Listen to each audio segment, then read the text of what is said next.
Hello and welcome to the Ask NT Wright Anything podcast, the program where we try to answer your questions about Jesus, the Bible, and the life of faith. I'm Mike Bird from Ridley College. And I'm Tom Wright from Wycliffe Hall in Oxford. And Tom, we're back again to answer some more questions. We've got some great ones. But Tom, I want to know where do you go for the winter? I mean, Well, we have no set pattern. We used to go and stay with one or other set of parents when we were younger, but since our parents have now passed away, the question is, do we spend time with our children? That's how it now works. That too gets a bit complicated because some we can stay with and some we can't because the house is too small or whatever. So they have tended to come to us, and we've sometimes done Christmas with them, sometimes done New Year with them. Last year, we actually spent some of December before Christmas in our new house in the Hebrides, and then we came back for Christmas. This year, we are hoping, if our health is okay and if the roads are not completely snowbound, to go up to the Isle of Harris between Christmas and New Year and spend maybe 3 or 4 weeks up there before we come back for the start of the spring term. It's lovely up there in the winter. The days are very short and dark, and you light a fire in the grate and you sit round and keep warm, and it's all very cozy. And then often the mountains that we can see from the house are covered in snow, and it's absolutely beautiful with the snowy mountains and the sea.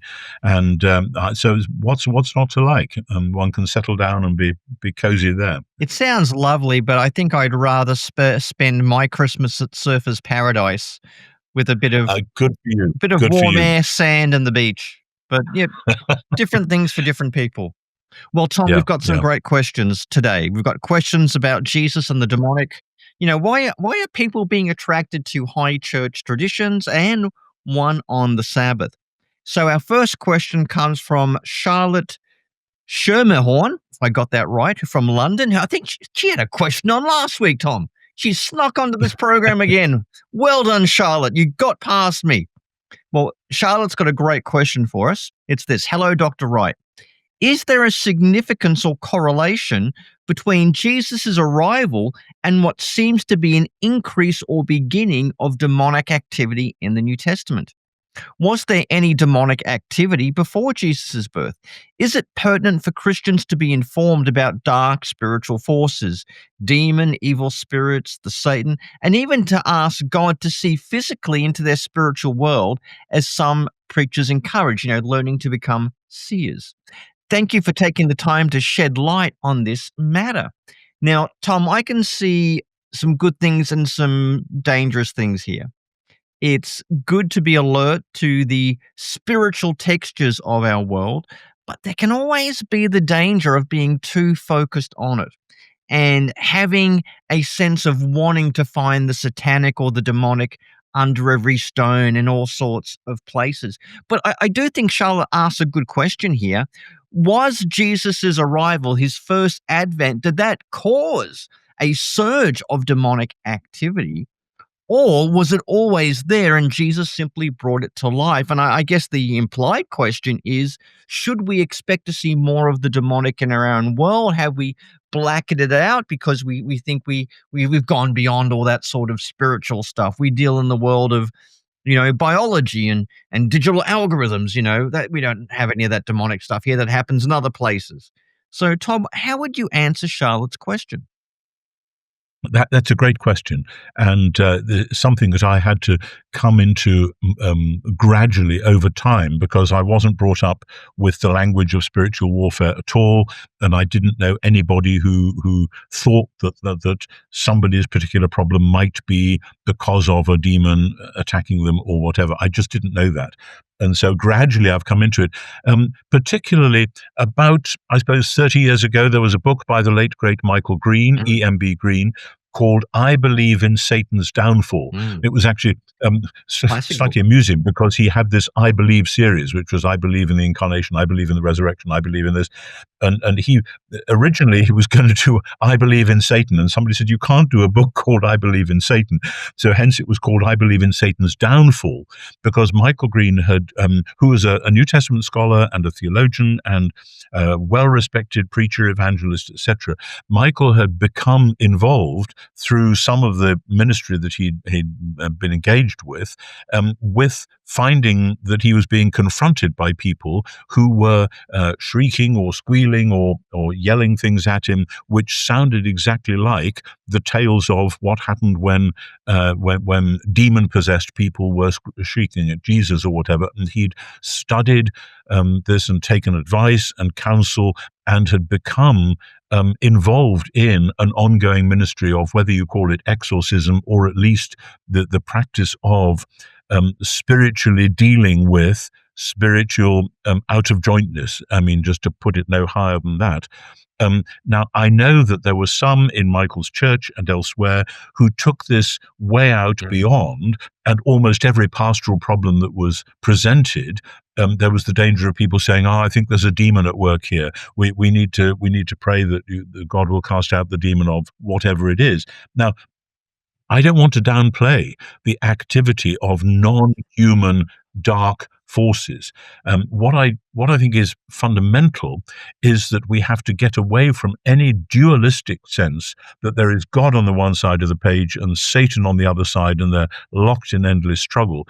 It's very interesting that in 1 Corinthians 8 through 10, when Paul is talking about should we eat meat offered to idols, he says, actually, all meat is okay if you say thank you for it, because God has created it, and if it's good, that's fine. Say thank you. But don't go into the idol temples, because there are nasty, sneaky little, I won't even call them creatures, but beings, call them daimonia, demons, whatever, who, though they're not actually the real big gods, Zeus, Athena, etc., they don't exist. But these nasty little demons will try to mess you up, and their aim is to spoil God's good creation and to pull it down. So Paul doesn't say you should go around worrying about these daimonia all the time. It's just, he says there are some places where they seem to hang out, and particularly things which are, it's as though the daimonia use paganism in its various forms to lure people into kind of a slavery and a diminishment and a subhumanity. And I've read other books about people who've gone the route of serious drug abuse, or people who've gone the route of serious sexual abuse, or pornography or whatever, who can and prostitution, who can get lured into a world where there seem to be dark forces which are more than the sum total of the wicked humans involved. Yeah. That's how I would say it. And I would say, yes, indeed, over the last 2 or 3 centuries, most Westerners have said, oh, demons, that's all medieval mumbo-jumbo. We don't believe in that stuff anymore. But what we've actually seen in the last 200 or 300 years in the Western world is some incredible and horrible evil movements. We all know, we just have to look back at the 20th century, never mind anything else, and you can see movements, large-scale movements, taking over whole swathes of population with believing lies and committing serious wickedness as a result. And when we look at that, we say, well, that wickedness is more than the sum total of half a dozen evil people at the top of the system who said we're going to do this. It's something which has taken people over. Now, so that makes me realize that actually there are dark forces out there, and we need to be aware of that, while being supremely aware that in his death and resurrection, Jesus has won the victory over them, even though that victory is yet to be finalized and completed. As Paul says in 1 Corinthians 15, we live between the initial victory and the final victory. When we're in that position, then I have had a second-hand experience working as a bishop with a team in the diocese who worked under the radar. It was never in the newspapers or whatever. But from time to time, there would be a problem in a parish or in a house or in a family where somebody had to go in and say some special prayers to deal with what seemed to be something which you could loosely call demon possession or almost infestation, like having a house that was infested with fleas or rats. There are some places where ... And some Christian ministers really have got a God-given gift, as I discovered from meeting them, of discerning what's wrong in a place and discerning how to pray for the place and the people who are involved in it. So I thank God for that ministry. I also thank God that I have not been given that ministry, because those who have tell me that it's a dark and messy place. One of them said, when you get involved in this kind of thing, and people outside might think it's all rather flamboyant and exciting, they said it isn't. It's like cleaning out the toilets. That it's a messy world, a murky, nasty world, poor human beings who are trapped in things and in all sorts of convoluted nonsense, which is ruining them. And to clean that out in the name and power of Jesus is a great gift, but it's also hard work and messy work. The people who do that need a prayer team around them at the same. Indeed, while that is going on, there ought to be 3 or 4 people in the church or in somebody's house praying for them while they're doing it. I mean, this is serious business. So back to the question about Jesus.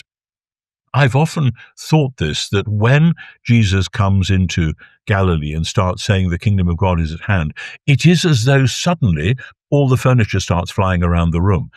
People shrieking at him in the synagogues, people plotting, people conspiring against him behind the scenes, people saying he's in league with Beelzebub. Now, when Jesus responds to those charges, what he says indicates that it was well known in that society that people could be taken over by dark forces of one sort or another, because he says, if I'm casting out demons by Beelzebul, then what about your exorcist you've already got in your community? In other words, though the sources we have about Second Temple Judaism don't say very much about demons, though there are some, like in the book of Tobit and so on, there is enough evidence to say that this was well known in the ancient world, that most serious practicing Jews at the time would have known that you could exorcise, that you could say prayers for deliverance if somebody was seriously afflicted in this way, and that those dark forces, seeing that the kingdom of God is being announced, they realize they're going to be in serious trouble. And we see that in the Gospels. Please don't send us down to the pit, whatever that means, say the demons to Jesus. So it's as though the arrival of Jesus on the scene opens up the floodgates, and suddenly the dark powers realize if he does everything that he looks as if he's going to do, then we're in deep trouble. And the answer is yes, they are. But that goes on all the way through, so that when it says in John 13 that the Satan entered into Judas Iscariot, this doesn't just mean he became demon-possessed. It means he became the accuser. The Satan is the accuser. Judas became the one who turned Jesus over to the authorities. And so there's a sense that Jesus' whole experience of going to the cross is a way of going into the very heart of darkness. And you can see that the darkness on the cross is symbolizing that, in order to defeat the power of that darkness. And then the resurrection says, it's done, it's finished, it's over. And there are still going to be plenty of occurrences of evil and wickedness, but the basic victory has been won. So I want to agree with the questioner that, yes, there is a kind of acceleration and a publicness about the demonic activity once Jesus starts announcing the kingdom. But that in the practice of the church, throughout the years, the church has basically known strange things happen, and some people have to be trained to deal with them wisely and not superstitiously and not grandiosely. Oh yes, I exorcised 15 demons last week, and so-and-so came to see me, and I discerned that they had a problem with this or that or the other. We have to be very, very careful of going down that route, because that just colludes with a sense of dark fascination, which we ought to avoid like the plague. Yeah. I'll never forget once visiting a church, and it was a fine service. But then after the service, they asked, does anyone want deliverance ministry? And about half the church got up to be delivered from demons. And I remember thinking, okay, either one or two things is going on. Either these people have an unhealthy fixation on the topic, or there are a lot of demon-possessed people here. So I did not go back to that church. But Tom, let me press you on two things. I think this will be of interest to Charlotte and others. So this is the two questions I've got. Is it possible for Christians to be demon possessed? And secondly, do you think we should bring back or bring in the office of exorcist? I know they had that in the Greek Orthodox Church. Is that something we need to have either at a church level or a diocesan level? So do you think Christians can be afflicted with this? Do Christians need deliverance ministry? Because being tested by a demon is one thing, but can they be possessed? Yeah. I see. I mean, I'm not sure that our categories, our hard and fast categories, will really work. I think, yes, Christians can get to the point where they are overwhelmed, oppressed by dark forces. However, those who have gone into this much more than I have will say that if somebody has been baptized, even if it's that they were baptized as a baby and none of the family really knew what it was about, it was just a thing that they did, nevertheless, the baptism itself seems to put a wall against serious, major, full-on demonic possession. It doesn't mean that people can't be afflicted in some way and need rescue from that, but baptism does seem, as it should, part of the point of the baptism service is to say we renounce the dark forces, evil and all that therein is, and in the name of Jesus and with the sign of the cross. So, these things really matter.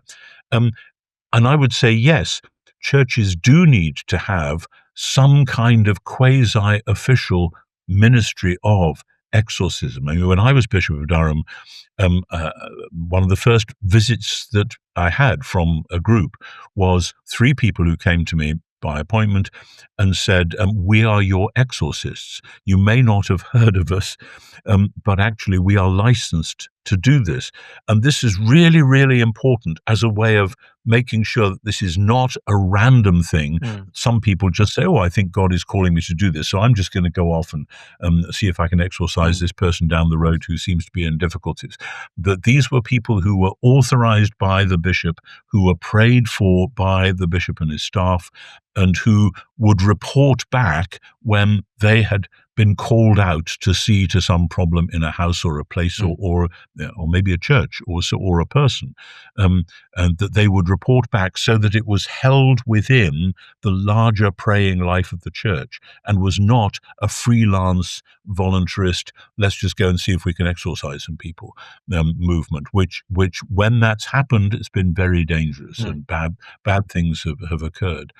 So yes, I think Christians can be afflicted, but probably not possessed in the deepest sense that some other unfortunate people can be. And yes, there ought to be, however much under the radar, however much it doesn't get into the newspapers, please God, because it'll be misunderstood if it does, there nevertheless needs to be authorization of such people and regular prayer for them. Yeah, indeed.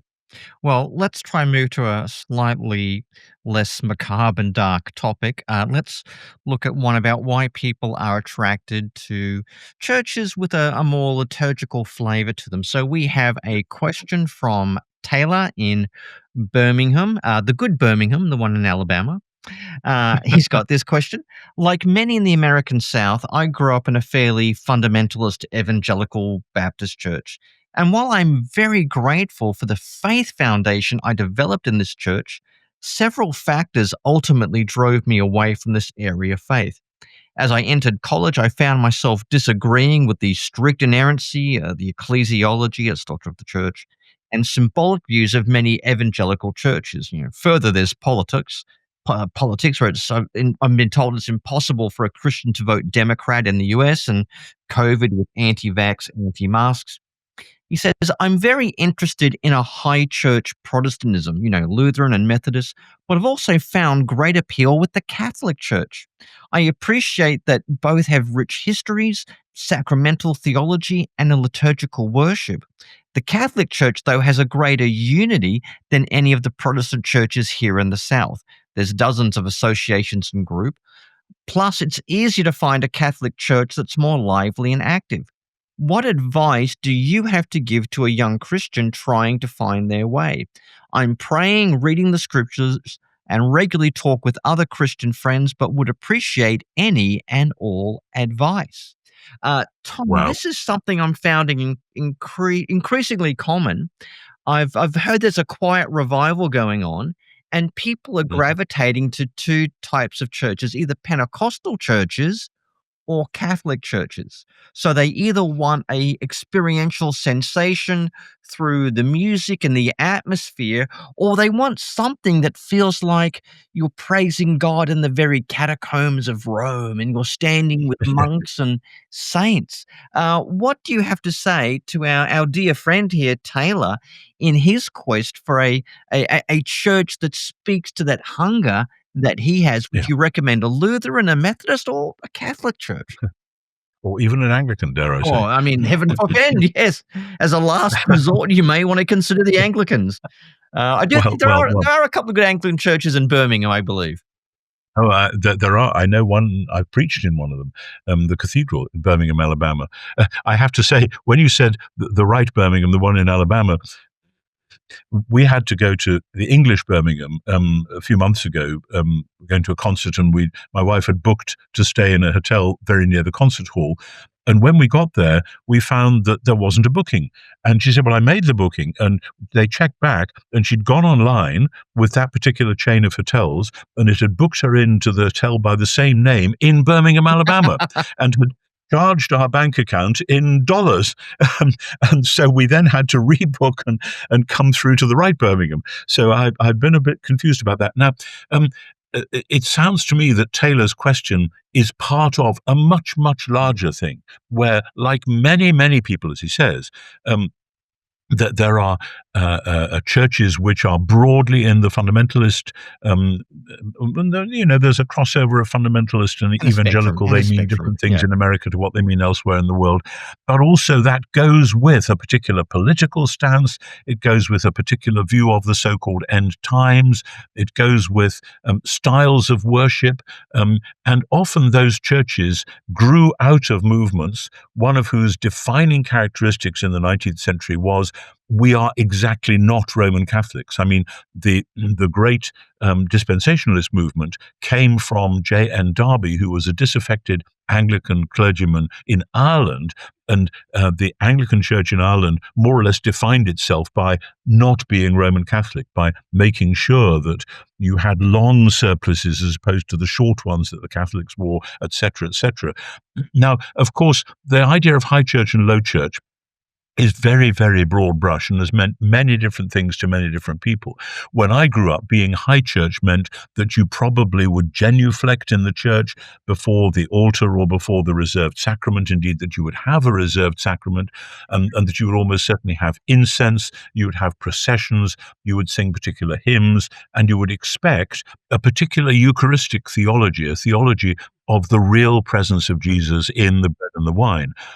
And the low church movements had rejected pretty well all of that. But when I grew up, low church, you still wore a cassock, a surplice, instead of a stole, which associated with the Catholic doctrine of the Eucharist. You would wear a scarf and a hood, which was your degree, your hood, which many people thought that was a bit odd, as though God was going to be impressed by your academic qualifications, etc. Then I discovered that by the late 1970s, many people in the newer, bouncier Pentecostal churches regarded any sort of robes as high church. Yeah. And regarded any sort of procession or announcing of a hymn and then walking in while it was being sung. Oh, this is so high church. And so many went to the opposite extreme, where you had the people leading the worship dressed very casually with open neck shirts rather than clerical collars, with jeans and so on, as though to say, we are not doing any of that fussy stuff. And I very much understand why that happened, but I also very much understand that some people would say, do you know what? I'm coming to worship the God who made heaven and earth. Can I just wander into his presence, dressed like I am on the street? Part of the answer is, yes, you can. God is not fussy. Think of the Pharisee and the publican. There's the poor man at the back. God be merciful to me, a sinner. This is the man who went down to his house justified. So in other words, you don't need all the razzmatazz. However, as I've often said, I'm not a great wine drinker, but I know that the people who are will say, here's a wonderful bottle of wine. It's a very special wine. Now, you can, if you choose, drink it out of a styrofoam cup, such as you'd get on a coffee stall. It's still the same wine, but you'll find if you drink it out of a wine glass of the sort that is made precisely for a wine like that, you will find much more in it. Now, in the same way, I've often said to people that the more elaborate services are like the fine wine glass. If you go to a church where they don't bother about any of that stuff, it's still Jesus you're meeting. It's still the gospel that you're hearing. But actually, if you want to take it seriously, then you don't just want to mess around as though you could drift in and out of God's presence and it really doesn't matter and treat God casually.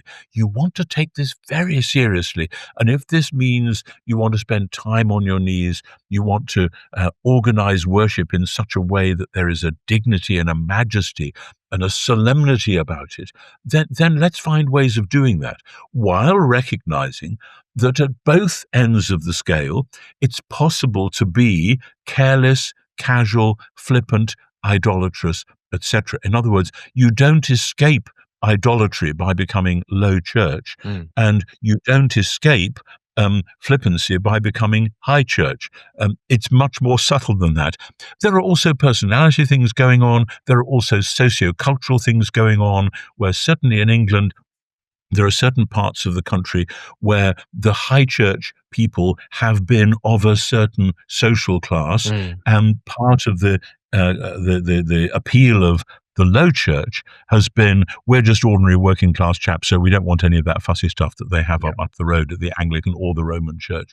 But then there have been other things coming in alongside, like a lot of Irish people who came to live in England brought their Roman Catholicism with them, so that kind of cut across those things. Now, I think God looks at all of that and just shakes his head and says, you're just playing games. The really important thing is constantly to be refreshed in who Jesus is, what the breaking of bread is all about.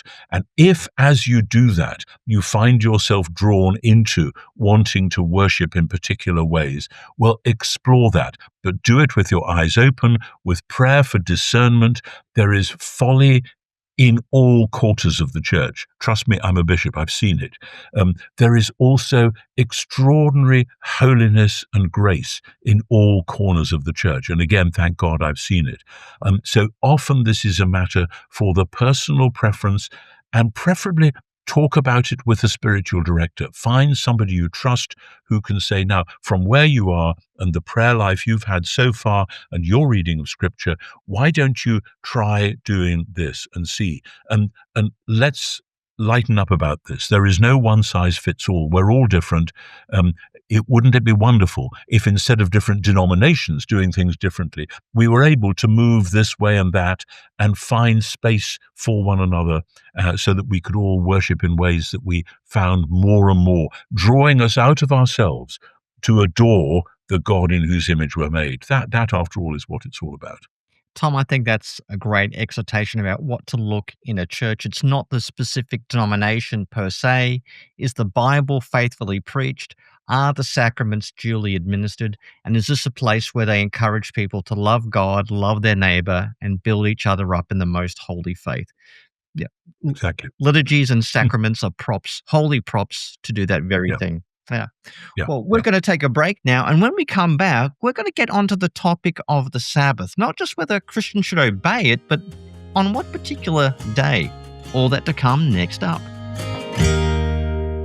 I would ask Tom this, and this is a surprising question maybe, to nominate for me one thing, just one thing, that Christianity has introduced that doesn't have some source, some parallel, some analogy in previous and in other civilizations. The ideal of lifelong matrimony, I think that's a very distinctive Christian concept. I think the category of what by the 19th century is coming to be categorized as homosexuality and heterosexuality, I think they have no precedence. I think the notion of secularism, the idea of there being religions, I think all these are entirely exclusive to Christian civilization. I think the concept of science as it emerges in the 19th century, I think is entirely exclusive to Christian civilization. I think the idea that human beings are created in the image of God, that is obviously something that Christians share with Jews. It gives a degree of dignity to human beings that no other cultural tradition that I'm aware of even remotely approximates.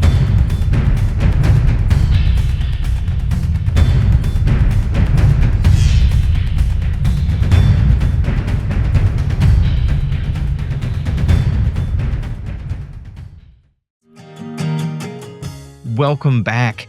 Tom, we've got a question from Malcolm Heap in the UK about the Sabbath, but it's a little bit out of left field. This is what Malcolm asks. Is it right for the church to be observing Sunday when the Bible specifically commands us to obey every word of God to keep the commandments? And one of those commandments is to keep the Sabbath holy, not Sunday. So should Christians keep the Sabbath and keep it on Friday night and Saturday the way Jewish people do? Now, Tom, when I was in Bible college, I met a group of Six-Day Baptists. They were kind of like a cross between a Baptist and a Seventh-day Adventist. They were Baptists, but their day of worship was Friday evening and all of Saturday. And I'd never met them before. I've never met them since, but there was quite a few of them I came across. Tom, should Christians keep the Sabbath, or do we keep the Lord's Day? And why don't we have the Lord's Day on, Friday night and Saturday the same time as our Jewish friends? It's a great question. And I think here we're running into a problem of biblical interpretation and application, because undoubtedly, throughout the Old Testament, really from the book of Genesis onwards, and then emphasized particularly in some of what many regard as post-exilic literature, like the final few chapters of Isaiah, the keeping of the Sabbath is really, really, really important. And that continues through the Second Temple Jewish world. And one of the things which struck me particularly when I was researching this for the Gifford lectures, which I did 8 or 10 years ago, was the Jewish scholars who were pointing out that in the time and in the rabbinic thought and on into the high rabbinic period, in the sort of 4th, 5th, 6th centuries AD, the Sabbath was seen as a day of anticipating the age to come, that you would say, one day God is going to renew the whole creation, and he gives us each week a day when we can imagine we're already there, and in a sense we are already there. That new age has come forward to meet us, and on Shabbat, on the Sabbath, we do the things which say we are already living in God's new age, in the new heavens and new earth. For instance, on the Sabbath, you shouldn't even kill a fly, because in Isaiah 11, it says that in the new creation, all species will live at peace. Now, that was a revelation to me, because when I was growing up, all the stuff in the Gospels about Jesus healing people on the Sabbath, people used to interpret that simply in terms of, the Jews had all these fussy rules and regulations, and Jesus says, we don't believe in rules and regulations, we just believe in grace, so forget all that, and I'm just going to get on and do what I have to do. And that is a travesty. That's not what the Sabbath was about, just fussy rules and regulations. And indeed, that attitude contributed to a sub-Christian antinomianism, where people would say, we believe in grace, not law, therefore we're not bothered about all those regulations you find in Leviticus or anywhere else, we're just going to say God accepts us, so who cares? And that spilt over into all sorts of other areas as well as the Sabbath. Now, once you say that the Sabbath is the anticipation of the age to come, then in the Gospels what we find is Jesus saying, the time is fulfilled, the kingdom of God is arriving. So repent, get on board, believe the good news. The good news is that with Jesus, God's kingdom is arriving here and now. Now, if that is so, then you don't put up the markers which say God's new age will arrive at some point in the future, because to do that would mean you don't really believe it's here in the present. It would be like I've often said in New York. If you were in New York, if you were 50 miles up country somewhere, you might have a sign saying this way to New York, but you don't put up a sign in Times Square saying this way to New York, because you're already there. So for Jesus to break the Sabbath in the Jewish terms was actually an act of fulfillment. That Jesus says, is it lawful to heal or to harm on the Sabbath? Jesus is doing things on the Sabbath which say the kingdom is arriving, and this is what it looks like. And so it's very interesting when we find in various passages in the New Testament the 10 Commandments listed as still mandatory, whether it's in Mark 10 when Jesus is talking to the rich young ruler, or in Romans 13 when Paul is saying, if there's any command, it's all summed up in love your neighbor as yourself. Each time you get lists like that, the Sabbath is missing. Why? Because the true Sabbath, the arrival of God's kingdom on earth as in heaven, has actually happened and is happening. God's future has arrived in the present. This is why I find it very ironic that one of my favorite movies of all time, Chariots of Fire, which many of our listeners will know, won an Oscar in 1980, whichever year it was, 81, I think, or 82 possibly. The thing turns on the fact of a Christian and a Jewish athlete, and the Jew is quite happy to run races on the Saturday, his Sabbath, but the Christian absolutely refuses to run a race on the Sunday because he was brought up in a Sabbatarian tradition that said the Sunday is the Sabbath, it's the Lord's day, we are not going to do this stuff. And God honored that quite clearly. Eric Liddell won his race at the end of the day. But I want to say that's glorious, but it doesn't actually reflect what the New Testament itself says. So why did the early Christians move to Sunday?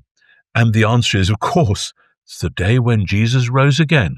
So Jesus' resurrection is the point at which the arrival of the kingdom, which Jesus has been doing and talking about in his public career, becomes an ontological reality. Jesus' risen body is the beginning of the heaven and earth new reality. And when we are celebrating Jesus' resurrection, which we do on the first day of every week, we are already celebrating that overlap of heaven and earth, that overlap of God's ultimate future with the present. And so from very early times, the Christians felt that it was appropriate to do that on a Sunday and not to import all the different bits of legislation from the Jewish Sabbath legislation, because that legislation pertained to the anticipation of something that hadn't happened yet. Now, it gets more complicated than that. There are books on my shelves behind me here explaining all the things that went on in the 2nd and 3rd centuries and so on. But I think that's at the heart of it.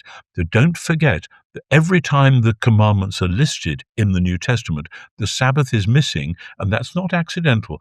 It's because the Sabbath is the anticipation of the age to come, which has arrived in Jesus. And that arrival is best celebrated on a Sunday. Now, a footnote to that.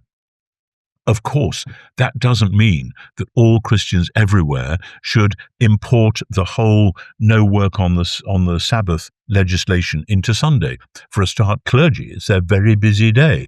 You can't easily be a practicing clergy person preaching sermons, taking services, doing baptisms, etc., and call that a day of rest. It's anything but.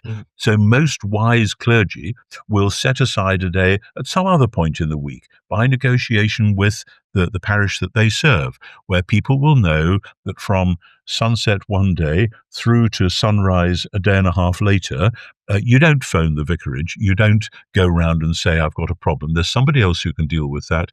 So I do think that the discipline of a day which is quite different, which can then be spent with family, with friends, but doing things which celebrate God's new creation, that's a very good discipline to have, even though it becomes harder to navigate and negotiate with different types of ministry, as I know from experience. Yeah, that's a good way to put it. One thing I read many years ago that helped me was a book by Hugh Williamson and Don Carson called From Sabbath to Lord's Day. That book's about 50 years old, but I still think it's probably the best thing I've read on this topic. Well, Malcolm, I hope you like that answer. That wraps it up for this week. We've covered a lot of good stuff there. I should also add that our producer, Nancy, has advised me to say that Birmingham in England is just as nice as Birmingham, Alabama. So we definitely send warm greetings to all the Birminghamers, wherever you are in England or Alabama. Now, if you're enjoying this program, remember you can always subscribe to our bonus episodes. Tom, we do some good stuff, don't we, in those bonus episodes? Brilliant. Yep. Yep. We've been going through Acts. We do some stuff on the hot topics of the day. It is great. So it's as easy as going to askntwright.com and filling out the bonus section there. And don't forget, too, we're always eager to get more questions. So if you've got a question for Tom on the Sabbath, what will Birmingham look like in the new creation? Whatever that question is, we would love to hear it. But it's a goodbye from me, Mike Bird. And goodbye from me, Tom Wright. And we look forward to seeing you on the next episode of Ask NT Wright Anything.